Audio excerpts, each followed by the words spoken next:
with being shown illusion that portrays our opponent as having lost their senses. Why is the host of this tournament going to such elaborate lengths?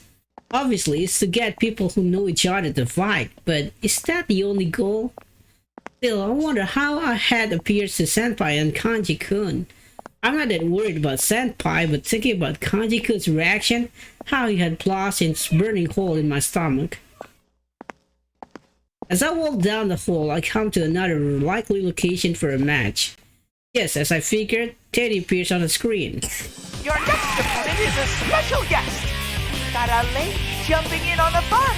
It'll be a big emotional reunion for you now, Chan. Could it be? Bring up the next opponent! Kirijo-san. Shirogane, why are you here? I thought you were... This is a problem. I didn't think we'd run into each other so soon. The purpose of the event is to have this spontaneous fight, and because there's only one path to take, I figured we would run into each other sooner or later. I never imagined that it would be this early on though. No, there's something else I need to be concerned with. Like the previous time, the opponents will not be seeing each other correctly. With that in mind, I'll watch her closely, and as expected, I see a change in her. Mitsuru Kirijo-san's face twists into expression of contempt, and her composure shattered. Say I'm surprised to see you here would be an understatement. I reply. There's no point in saying anything, after all. The silent treatment. How ridiculous that you, who lives a lie, would dig up other people's hidden secrets for a living. You seem gentle, but you maintain an aloof distance that keeps people at arm's length. I've thought that since our first meeting. At first, I thought it must be typical of a detective, but that doesn't seem to be the case. You simply lack confidence in yourself. I have some trouble staying silent. Hide your true nature, because you know that once you grow close to someone, you'll no longer be able to protect your pride. That's why you won't let anyone in. You use your job as a pretext to keep your distance and never get too attached. And it's from that position that you're trying to discover what others are hiding? How contradictory. Not to mention completely ridiculous and unfair. I clench my fist in spite of myself. Persona.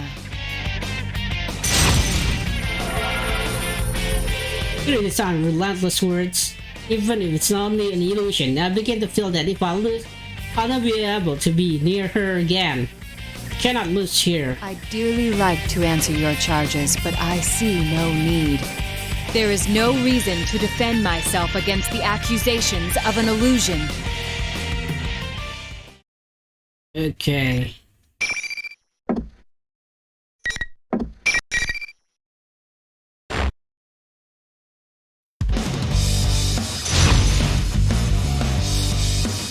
Joy versus the Queen. Final. Critical hit contact! I must take the game! Looks like they're finally on a roll! There! Finally take the game! Now it's on! Your Persona 6 deal! We'll silence her. They're finally taking on the offensive! Can they turn this into a victory? Now is the time! This should be enough rounds! All looks like we're finally getting serious! Take the game! There! Has the battle been decided? Sniping! This can't be! There! Alright, it's over! Time to leave!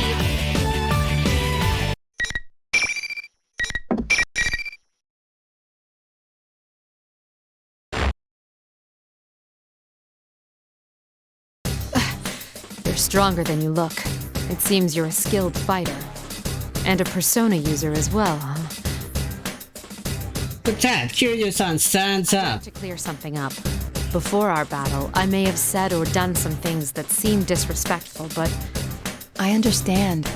We were shown illusions to goad us into fighting each other. So you already knew. You are a credit to the Shirogane name. In that case, well, I'm willing to forget all the things you said about her. Wait, what? Her body? What did the illusionary me say? Though, if you're a persona user, that gives weight to two of my theories. Kiryu-san looked straight at me. One is that you were one of those who solved last year's serial murders. The few proud anonymous heroes. I shrugged, and then I braced myself for the other shoe to drop. You know what it's about to say. The other is that you are one of my enemies.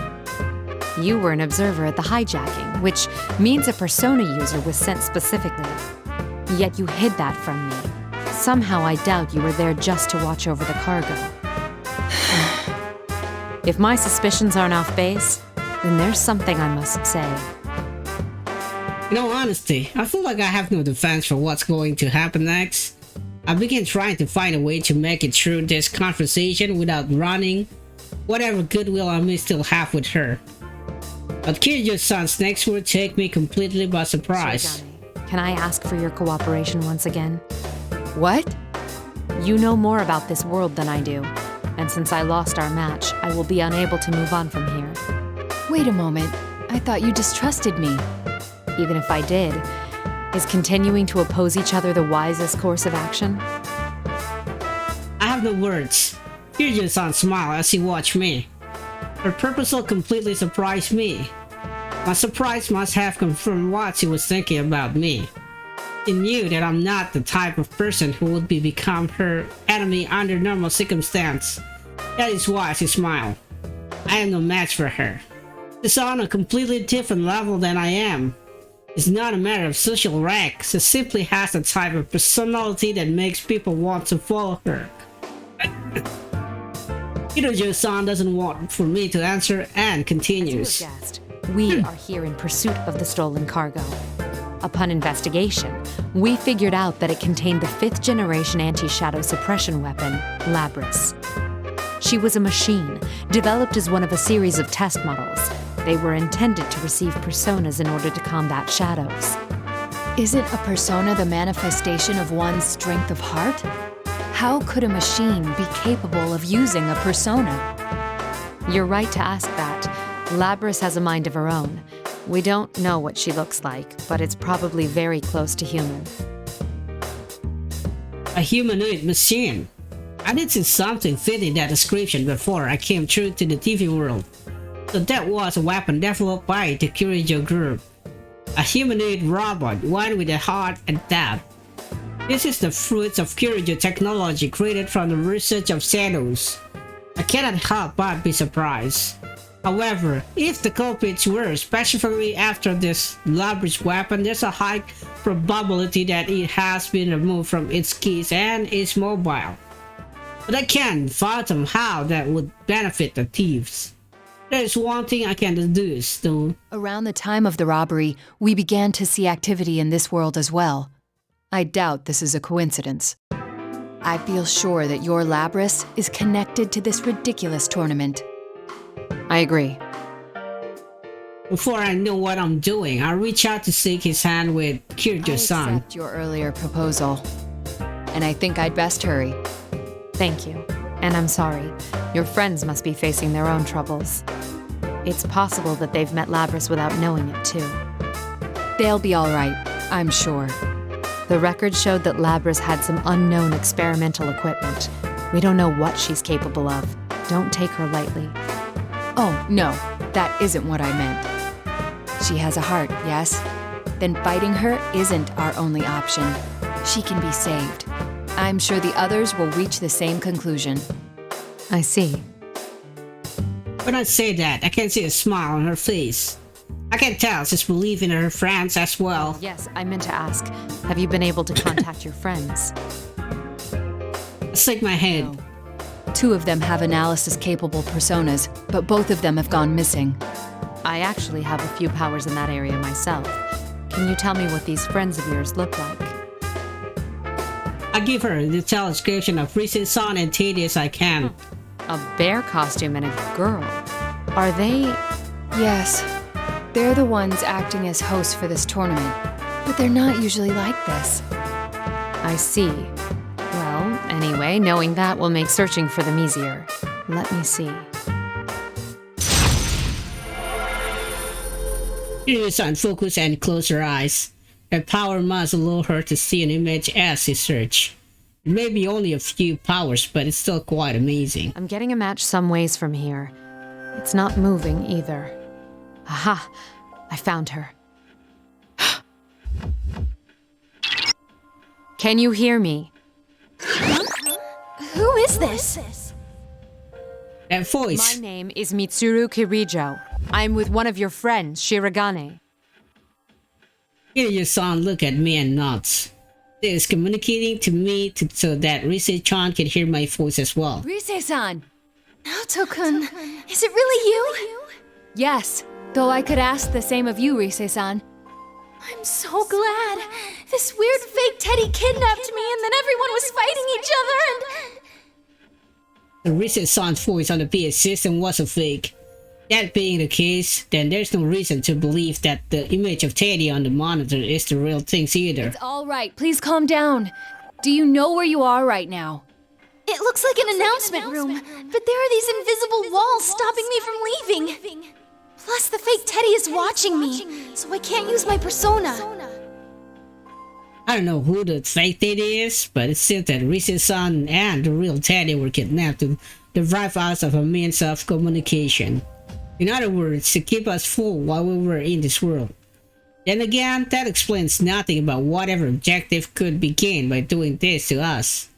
How does Labrys' existence tie into this? Oh, right. Thanks. Kirijo-san, right? Wait, Kirijo? I know that name. That's not important now. Are you a persona user too? Yes, but we can discuss that later. I sense a shadow-like presence very close to your position. Are you all right? The only thing near here is the fake Teddy. Wait, is that what you're talking about? So it's a shadow. I was hesitant to make a decision. Kiryu-san does not know Teddy. Of course, he wouldn't know his origins. Even if the Grand General was a real Teddy, she would probably think of him as a shadow if she didn't know better. But if the General is merely something else and talking on his appearance, it leads to a completely different conclusion. That is, if a shadow from a normal human who doesn't have any tolerance for this world. But if that's the case, then why is the shadow mimicking Teddy? I don't have enough pieces to begin solving this puzzle yet. While I'm in the process of thinking things through, Kiryu-san speaks up. Shirogane, you need to hurry on. I'll try to maintain communication as best I can and keep you in the loop. All right then, I'm off. Stay safe. Nod back to her and start running. Onward! To the announcement room where Rise-san is being held.